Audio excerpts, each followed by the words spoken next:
62%. C'est la proportion de réponses contenant des erreurs dans les LLM non augmentés. Le RAG est la solution. Et dans les 10 prochaines minutes, vous allez tout comprendre.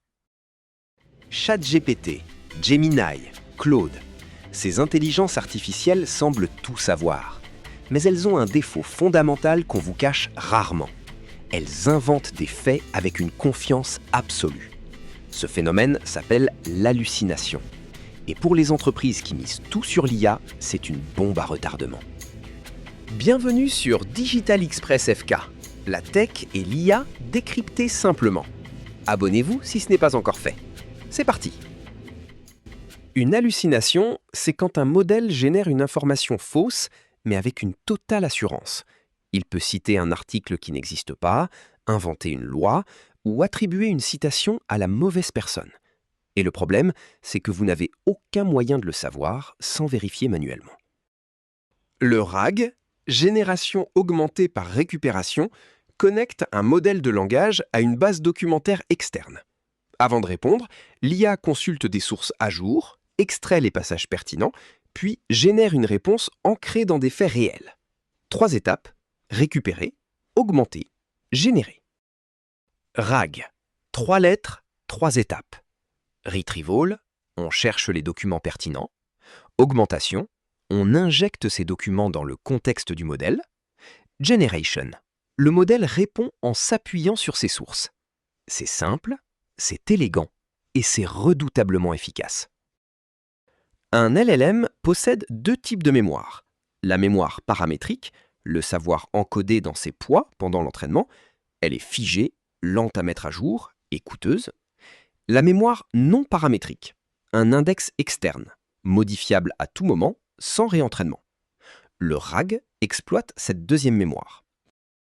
Le pipeline RAG complet se déroule en 5 étapes.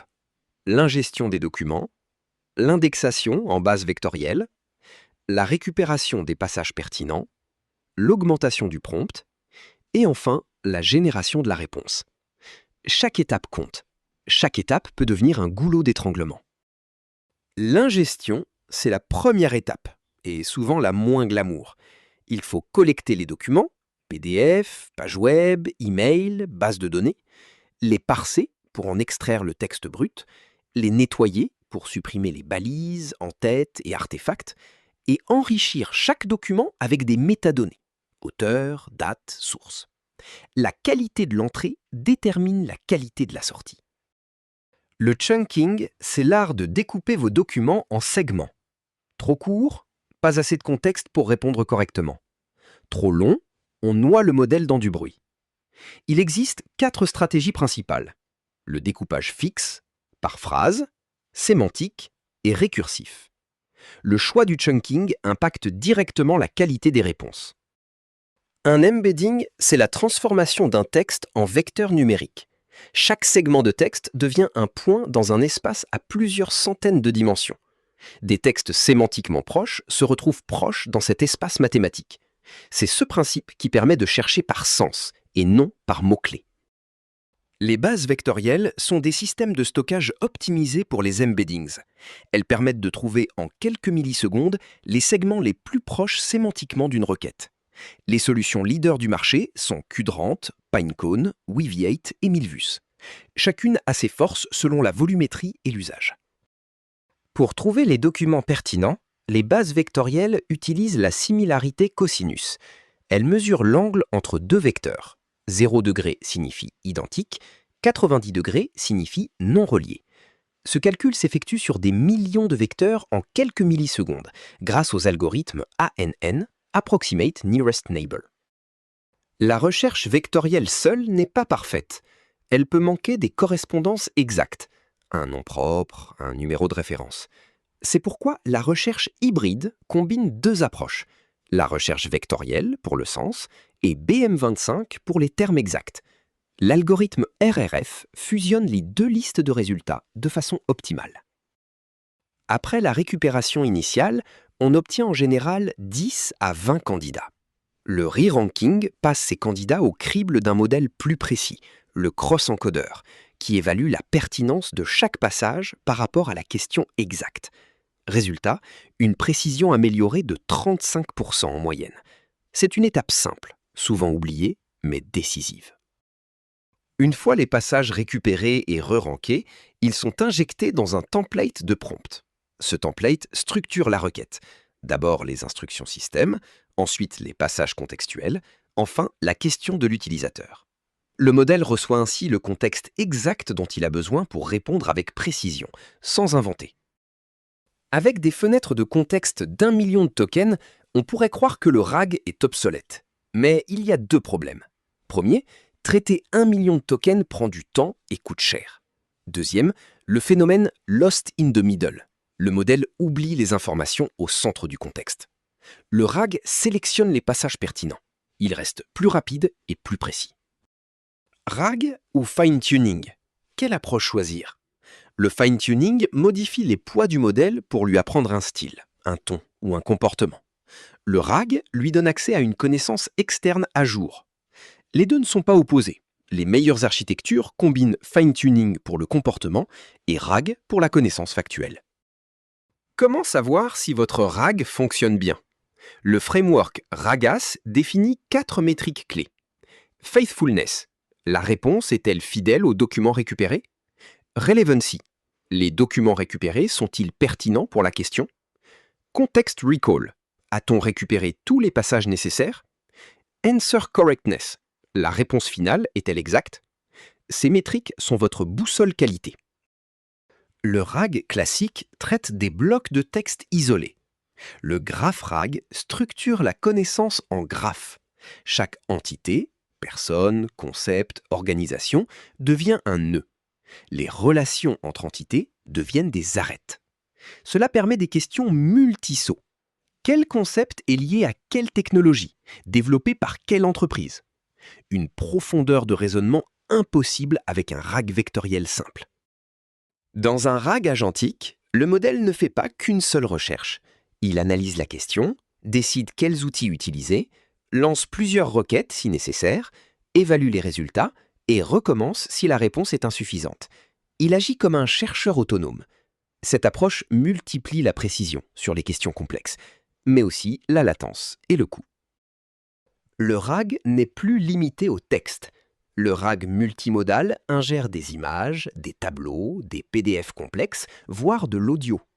Des modèles comme Colpali encodent directement les pages de PDF en vecteur visuel, sans extraction de texte. On peut ainsi chercher dans un graphique, une photo de produit ou un schéma d'architecture. La documentation visuelle devient enfin interrogeable. Un RAG mal sécurisé est une porte ouverte. L'injection de prompts indirects. Un document malveillant injecte des instructions cachées dans le contexte. L'empoisonnement de la base, des chunks corrompus faussent toutes les réponses.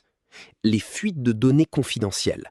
Sans contrôle d'accès, l'IA peut divulguer des informations sensibles. La sécurité RAG est un chantier à part entière. Dans un RAG d'entreprise, tous les utilisateurs ne doivent pas accéder aux mêmes documents.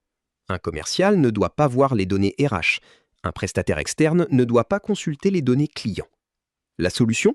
Implémenter des listes de contrôle d'accès au niveau de chaque chunk. Lors de la récupération, on filtre les documents selon les droits de l'utilisateur avant même le passage au modèle. La traçabilité est la killer feature du RAG. Chaque fait dans la réponse peut être lié à sa source exacte, document, page, paragraphe. L'approche Citation First demande au modèle de citer ses sources avant même de formuler la réponse.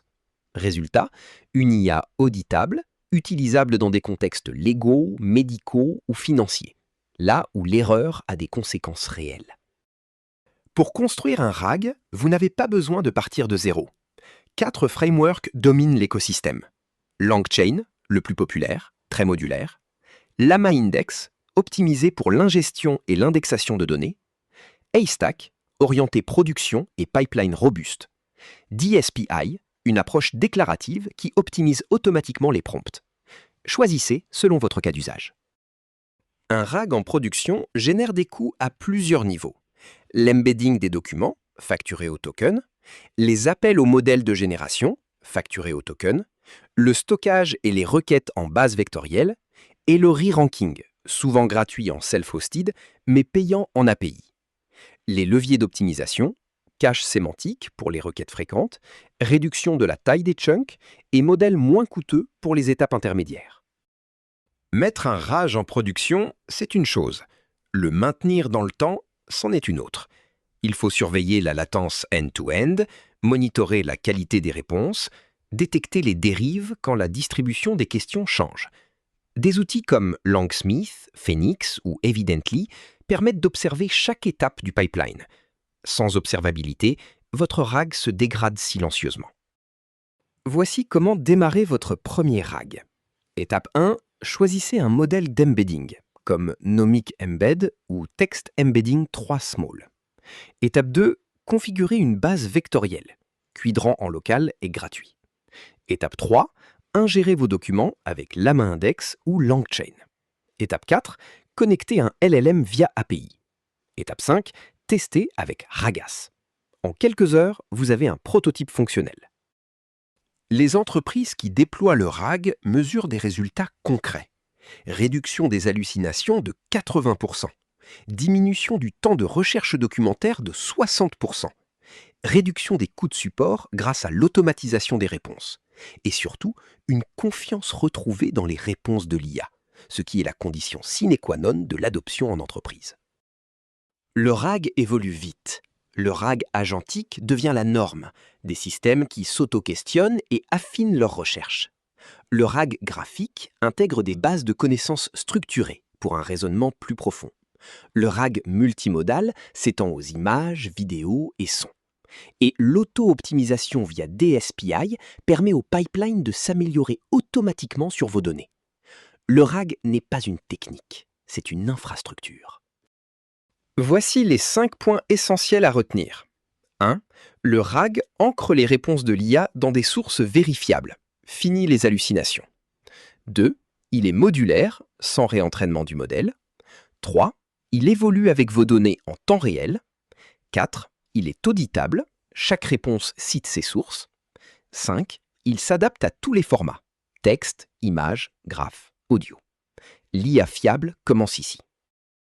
Si cette vidéo vous a été utile, abonnez-vous à la chaîne et activez la cloche. Et si vous avez une question, laissez-la en commentaire. Nous répondons à tout. À très bientôt!